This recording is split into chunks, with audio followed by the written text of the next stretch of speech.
Hello YouTube, this is Neon, and I'm going to be talking about how I cope with my mental illness. This is going to be possibly part one, because I don't know if I can do it in just one part. So there may be another part I upload tomorrow, and possibly part three that I will upload in 2 days. So I'm pretty serious about this because I watched a documentary about suicide. It was called A Truthful Look at Suicidal Tendencies, which won the Oscar some years back. And I have a lot of mixed emotions about that documentary. My heart goes out to the family, who I know loved Evan immensely. That's very politically correct to say, obviously, but I do mean it sincerely. And yet I had mixed emotions about it, and I do feel his death was avoidable. I really do. But as I talk about, so that kind of gives me a little more air of seriousness with this talk.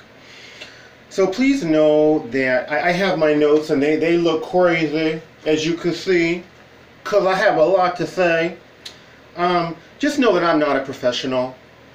This is not expert, psychological, professional, authoritative how to cope with mental illness. This is just one person who has achieved a level of stability that's much more than what it was 20 years ago. And these are some of the things that I do. And if you find something in what I'm saying that if you suffer from mental illness, that might be helpful, great, try it. You know, if it works, great. If it doesn't work, ditch it. There's no one way of coping with mental illness. There's many ways. But this is just me sharing what I do. And there's a lot here. Don't feel like you're enslaved. If I appeal to you, if what I'm saying appeals to you, don't feel like you have to do all of this. You could just follow one thing or follow nothing.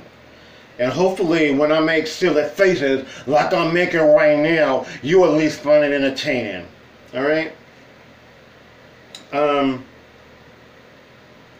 So that's the first thing. Like I said, don't any book that you read, any doctor that you meet, don't enslave the dude who's speaking right now. Yeah, me. Don't enslave yourself to any philosophy. Treat all of this I'm not an expert, but treat any expert advice or opinions like a smorgasbord, and pick out what works for you in your life. That's what I've done, rather than enslaving myself to one philosophy, whether it be of my religion, of a particular book I happen to have been reading. No, I pick out, and sometimes I read a book and I'm like, I don't like anything that book had to say. I read it, boom, and I just toss it. I don't feel like, well, and I always have, and it is a struggle. I would feel like, well, I'm reading this book, I got to do everything the book says. And I've really had to accept that I'm the master of my ship. I'll pick and choose what works for me to give me a happy life as I learn to cope with my mental illness.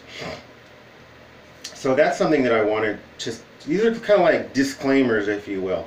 This stuff that I'm saying, it's in no particular order. Okay? I said that. And the only other thing that I want to say is that think in terms of what you can do. You know, if there's something that you can't do, then that's fine. Accept it. Be merciful with yourself.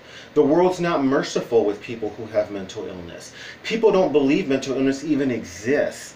There's many people who believe, no, it's a demon. He got a demon. There's other people who believe, no, he doesn't want to work. He wants to take advantage of the system. He's got a drug addiction. He's got alcoholism. None of this applies to me.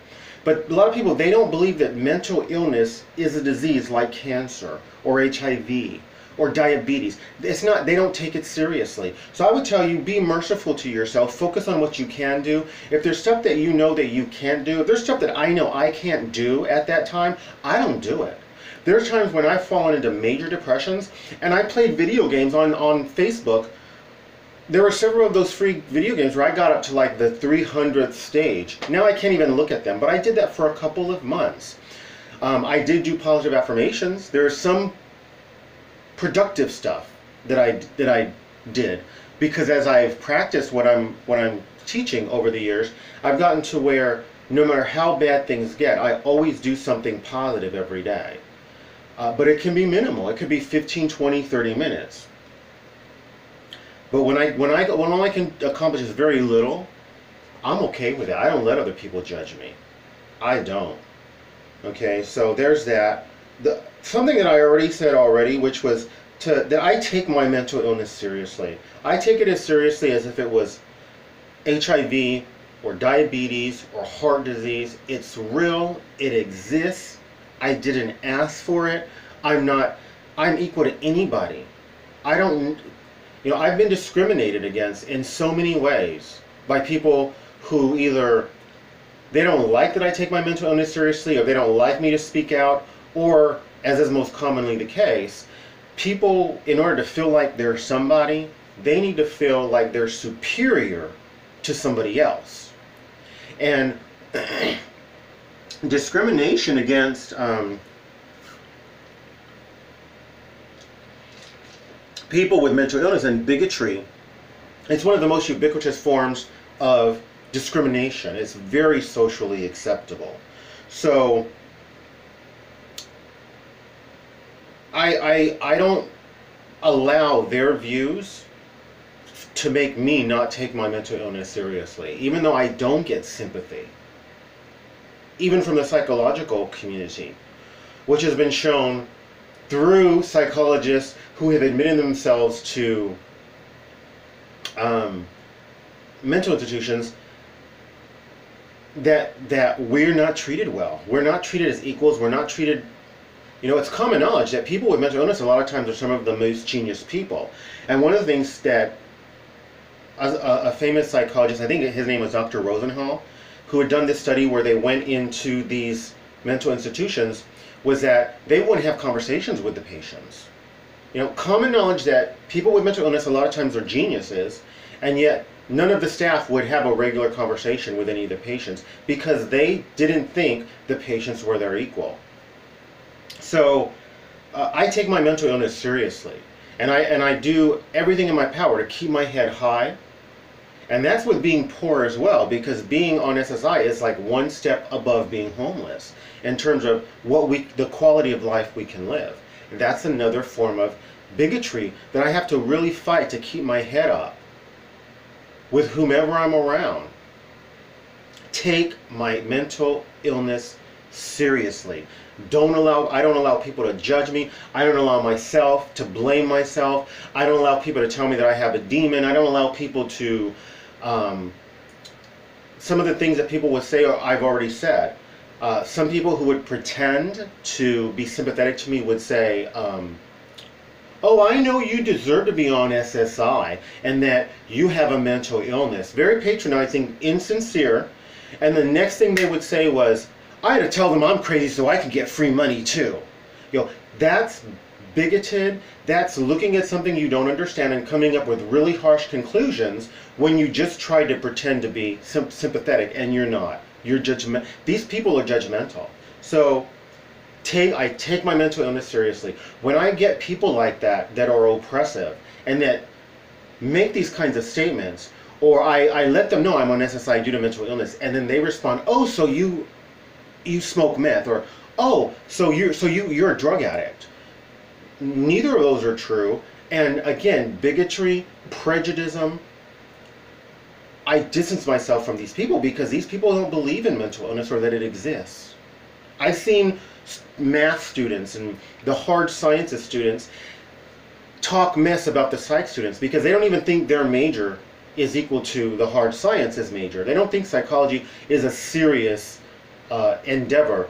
It just goes to show that people don't take mental illness seriously. And literally that basically mental illness doesn't exist, that we invented it. I take my mental illness seriously. Wow.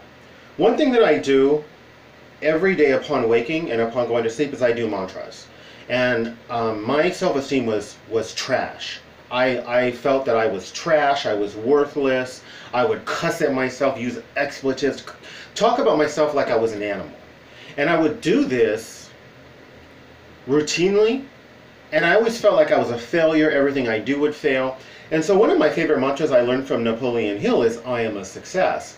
And within the last few months, when I do my workouts, which I do time under tension reps, where I'll be counting 1001, 1002, I've changed that to, I'm a success 1, I'm a success 2, I'm a success 3. When I go to sleep and go to wake up, when I inhale, I will say, I'm a success. When I exhale, I will say, I'm a success. And I do that instead of letting my mind wander to things that keep me awake and keep me from sleeping. Or also, it kind of helps me get out of bed. It's not a quick fix, but it's one of the things I've incorporated to improve my self-esteem. My self-esteem should never mean that I'm better than someone else, which is something I struggle with. Like, if I make a little improvement in something, immediately I jump to, well, I'm better than somebody else.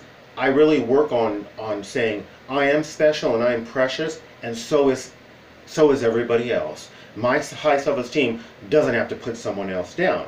When I pray and I see that God's done things and I see that really positive changes have happened, a lot of times I literally will find myself saying, I don't need you, God. I didn't need God in the first place. I did this on my own.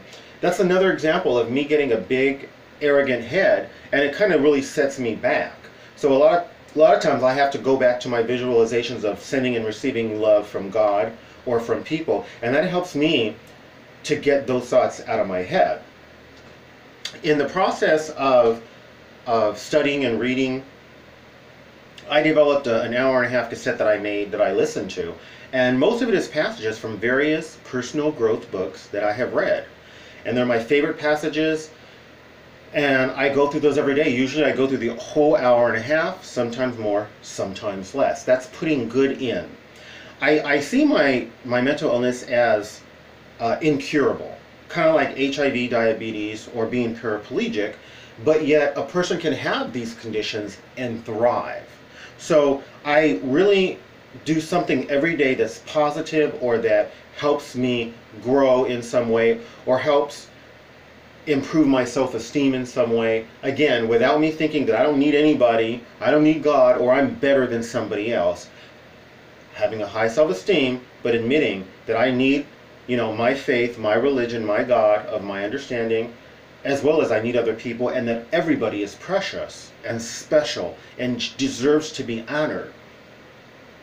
Again, with religion, if you're Buddhist, if you're Catholic, if you're Hindu, Jewish, whatever, don't enslave yourself to the most extreme. And I recommend don't limit yourself to what your religion has to say about how you should grow. It's very limiting. If you want to make your religion or your God the cornerstone, fine, that's what I have done. I've made God the cornerstone, but I don't go to church. Occasionally I do, or synagogue. Occasionally I do, but it's rare. And my faith is personal to me. There's things I do that make me feel connected to God every day, such as praying 3 times a day. But I don't feel that I have to go to church or synagogue. Okay? And like with HIV or diabetes or hepatitis C, people can thrive with these, but there's things that they have to do to really work on their health. I'm coming to an end on this, so this is going to conclude part 1. And there's eating, there's taking medication, there's all these things that people do to maintain themselves so that